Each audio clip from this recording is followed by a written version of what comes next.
Is Europe ready for BYD's affordable and innovative electric cars? While you're subscribing to our channel, I'll move on to the video. Compact models take the lead. The Dolphin, comparable in size to the Volkswagen ID.3 and the Atto 3, an electric SUV, will spearhead production. The Dolphin offers a range of up to 427 kilometers with a 60 kilowatt-hour battery and is priced in Germany starting at 32,900 euros.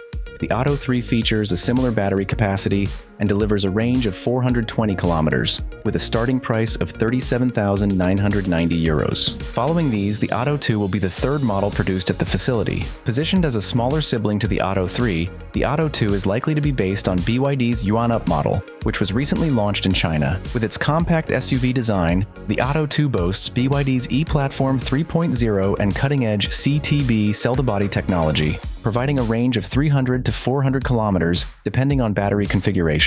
A shift in plans. Initially, BYD planned to debut the Seagull, a small electric car, as the first model from the Hungary plant.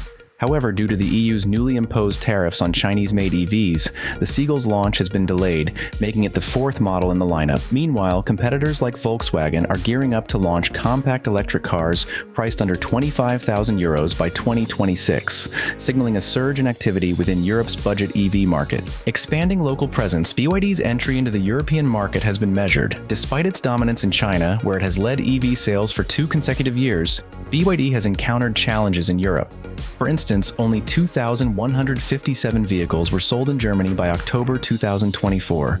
To address this, the company has parted ways with its import partner and is expanding its direct sales network, targeting 120 German locations by the end of 2025. The Hungary facility will play a pivotal role in BYD's European strategy. According to Stella Li, the factory's capacity will gradually increase, eventually allowing the production of up to 12 different models. This will enable BYD to phase out imports from China, focusing exclusively on locally manufactured vehicles, a strategy also adopted by rivals like Hyundai, Kia, and Toyota. Adapting to market needs. Acknowledging the softening demand for fully electric vehicles in Europe, BYD plans to introduce more plug-in hybrid electric vehicles, PHEVs, as a transitional step toward full electrification. These vehicles, such as the Seal UDMI, offer consumers the opportunity to experience the benefits of EVs while retaining the flexibility of hybrid powertrains. BYD's journey in Europe is marked by adaptation and innovation. With its Hungary plant poised to become a hub for compact and efficient EVs, the automaker is setting the stage to challenge established players in the competitive European market.